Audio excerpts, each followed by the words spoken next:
7 अक्टूबर 2023 को हमास ने जिस तरीके से इजराइल पर हमला किया, इजराइल जो जाना जाता है कि अगर उसके अस्तित्व पर कोई हमला करता है तो वो चुन चुन कर बदला लेता है, अपनी इसी नीति के तहत इजराइल ने बड़े हमले को अंजाम दिया। पहले हमास के टॉप कमांडर हानिया की हत्या, उसकी मृत्यु और उसके बाद सीधे तौर पर हिजबुल्लाह के टॉप कमांडर की मौत के बाद से ये सवाल खड़ा होने लगा है कि क्या इजराइल ने ठान लिया है कि वो हमास आतंकी संगठन हमास पर पूरी तरह से फुल स्टॉप लगाएगा? क्या हमास के खात्मे का वक्त आ गया है? लेकिन इन सब के बीच बड़ा सवाल ये भी है कि जिस तरीके से इजराइल अपनी तैयारी कर रहा है, हमास और ईरान की धरती पर अगर हमास के बड़े टॉप लीडर की हत्या होती है तो ईरान से क्या सीधे इजराइल ने मोर्चा ले लिया है? क्या सीधे आमना सामना होने वाला है? और ये आमना सामना क्या केवल ईरान अकेले करेगा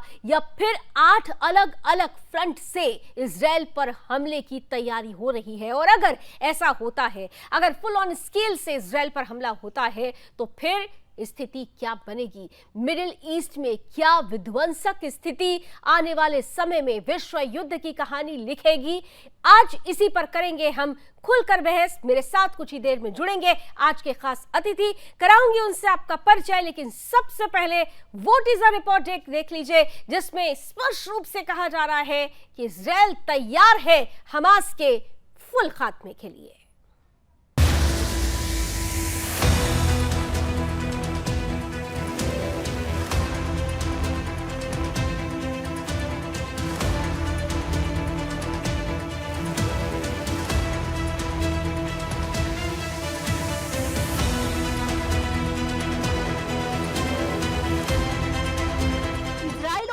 एक दूसरे के खिलाफ लंबे समय से छद्म युद्ध में लगे हुए हैं। वर्तमान में तेहरान में हमास नेता इस्माइल हानिया की मौत ने इन दोनों देशों के बीच जारी युद्ध को एक नए आयाम तक पहुंचा दिया है, जिसके लिए ईरान ने इजराइल को जिम्मेदार ठहराया है और इजराइल से बदला लेने की कसम खाई है, जिसके बाद ईरान की इस कसम ने आने वाले समय में दोनों देशों के बीच भयंकर युद्ध के आसार पैदा कर दिए हैं। तो वहीं दूसरी ओर इजराइल द्वारा मारे गए हिजबुल्लाह कमांडर फुआद शुकर की मौत से हिजबुल्लाह भी इजराइल पर भड़का हुआ है। गाजा में जारी युद्ध में इजराइल पहले से हमास के साथ साथ इस युद्ध में लेबनान सीमा पर हिजबुल्लाह और यमन में हूती विद्रोहियों का भी सामना कर रहा है, जिन संगठनों को ईरान का समर्थन है। और ऐसे में ये माना जा रहा है कि इजराइल को चौतरफा घेरने के लिए ईरान इन समूहों को अपने साथ जोड़ सकता है।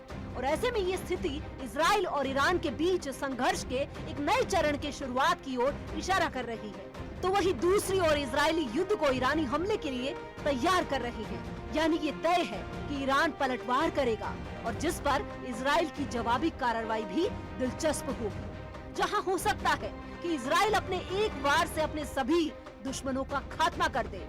और इस युद्ध पर रक्षा विश्लेषकों का कहना है कि हिजबुल्लाह के पास करीब 1,50,000 रॉकेट जमा है। इजराइल पर हमला करने के लिए उसके पास लड़ाकों की बड़ी तादाद है और इस युद्ध में इजराइल के खिलाफ ईरान और हिजबुल्लाह के साथ साथ हूती विद्रोही भी शामिल है।